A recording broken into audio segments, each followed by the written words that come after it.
आए और यहाँ पे इन्होंने एक नई सभ्यता की शुरुआत करी। लेकिन क्या ये सत्य है या सत्य है? तो अब हम यहाँ पे देखेंगे अंतर क्या है। अगर हम इन दोनों सभ्यता की तुलना करते हैं, यहाँ इनमें अंतर देखेंगे तो हम पाएंगे कि 3 आधारों पर ये सभ्यता से मैच नहीं खाती।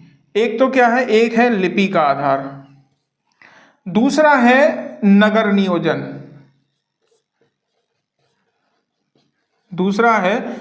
नियोजन प्रणाली, और तीसरा मत है आपका राजनैतिक आधार पर। तो ये 3 आधारों पर मैच नहीं खाती। तो क्या अंतर निकले हैं? तो सुमेरियन सभ्यता के लोग लिपि के आधार पर अगर हम देखेंगे तो मेसोपोटामिया की जो लिपि है वो कैसी है, कीलनुमा लिपि है। और जबकि हड़प्पा की लिपि कैसी है, ये है चित्रात्मक लिपि है, किसकी, हड़प्पा की। तो इसलिए ये मैच नहीं करता।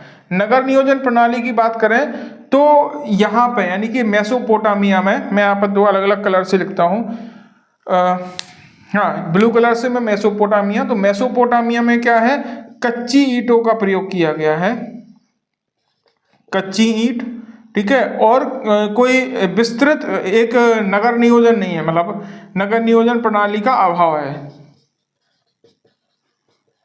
नगर नियोजन प्रणाली का अभाव।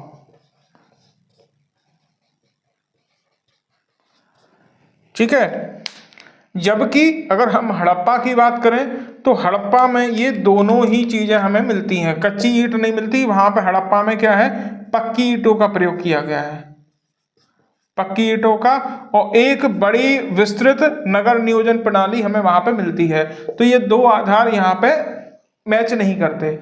राजनीतिक आधार पे अगर हम देखें तो राजनीतिक आधार पे मेसोपोटामिया में जो है पुरोहित वर्ग का शासन था यहाँ पे मेसोपोटामिया में।